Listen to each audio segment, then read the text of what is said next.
સુરત કલેક્ટરાલયે પહોંચેલા હસમુખ ચોપડાએ જણાવ્યું હતું કે સરકારે દિવ્યાંગોને મદદરૂપ થવા અનેક યોજનાઓ બહાર પાડી, જો કે સરકારી અધિકારીઓ દિવ્યાંગોને આ યોજનાઓનો લાભ આપવા માંગતા નથી, જેને લઈ કલેક્ટર કચેરી ખાતે દિવ્યાંગ લોકો સાથે પહોંચી ઉગ્ર રજૂઆત કરી હતી।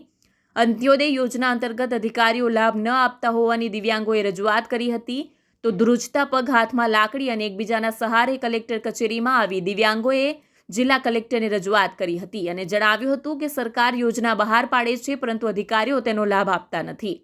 હસમુખભાઈ ચોપડા। હસમુખભાઈ ક્યાં આવ્યા છો અને શા માટે?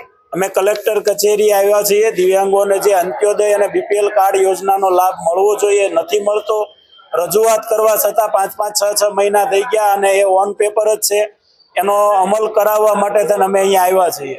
શું કરશું અહીંયા હવે રજૂઆત કરી છે, આગળ પણ કરી હતી પણ જવાબ નથી મળ્યો, તો હવે ફરીને રજૂઆત એક વખત કરી જોઈએ કે શું છે, જવાબ આપો। અમારે અહીંયા આવવું પડે એક શરમજનક ઘટના કહેવાય કે અમારે જે કન્ડિશન નથી ચાલી શકતા એ બધાને અહીંયા લાભ માંગવા માટે આવવું પડે। જે યોજના છે આ સામેથી આપો ને।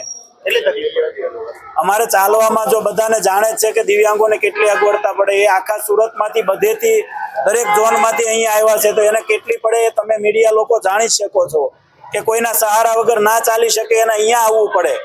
એક ખરાબ ઘટના કહેવાય।